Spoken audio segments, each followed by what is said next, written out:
celebrations than big ones, like it's typical for the British. The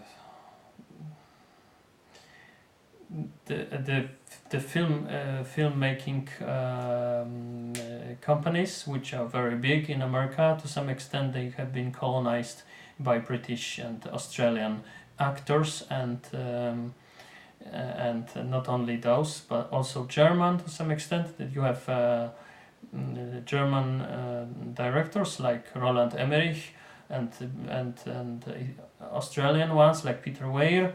You have British ones like Ridley Scott. The same we have with you have with actors, and it can give us the impression that the American filmmaking business is dominated by Europeans, and maybe it's the sign that Americans cannot act, but really it's a sign of how the American filmmaking business is big when compared to European.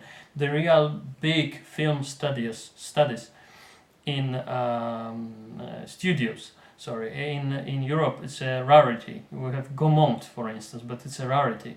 And you have in America, it's very typical. You have like Warner Bros, like Universal Artists and United Artists, like Universal and Paramount and so on.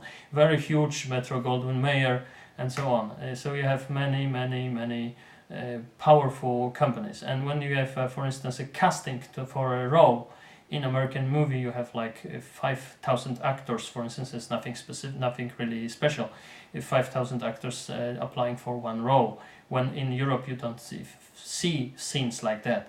So the Americans really, the American movies are really getting better and better, because the Americans just now put the pressure on heritage, and they're paying much more attention than they used to pay on, for instance, when you have a German character in the film, that he's speaking German and not played by some British people who are instructed to act aloof and cold, to play a Nazi or something like this. You would get some real German actor nowadays. So the American films are getting better and better. I'm not sure if I can say the same thing about European films, which are usually very much eaten by the notorious postmodernism and doubt about everything. When it comes to education, this is a funny thing. The Americans are perceived as stupid, but in the same time, they possess like 90% of all the 30 or 40 best universities in the world, and that's true, because the tuition is high, so they have to be good, and they are provided with the very good equipment and laboratories and so on and so on. They have a very good connections with with companies in which the alumni can work after finishing the studies, and this is a real advantage of American higher educational system. But the real strength of America is not that, but I would say private-owned institutes like Cato Institute that deals with economy, like Pew Research Center, and so on. And for instance, when you give the statistical data and want to be secure about the method used and about the results, we would use, for instance, the data provided by the Cato Institute. We would use the data provided by Pew Research Center. This is because American institutes are independent of the state, on the state. And whereas European ones are very rarely so.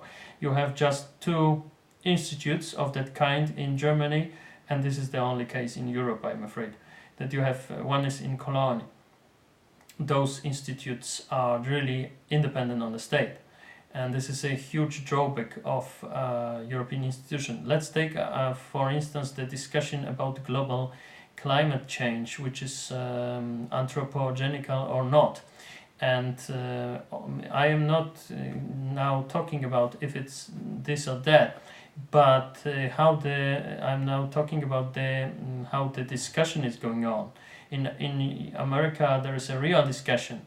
You have some institutes that are really connected with some companies, and they are like totally lying that it's that they are 100% certain that it's not anthropogenical, but you also have a real discussion. Whereas in Europe, you have like one decision of the European Parliament, and the institutes are instructed to think in a certain way, which is far worse, I would say.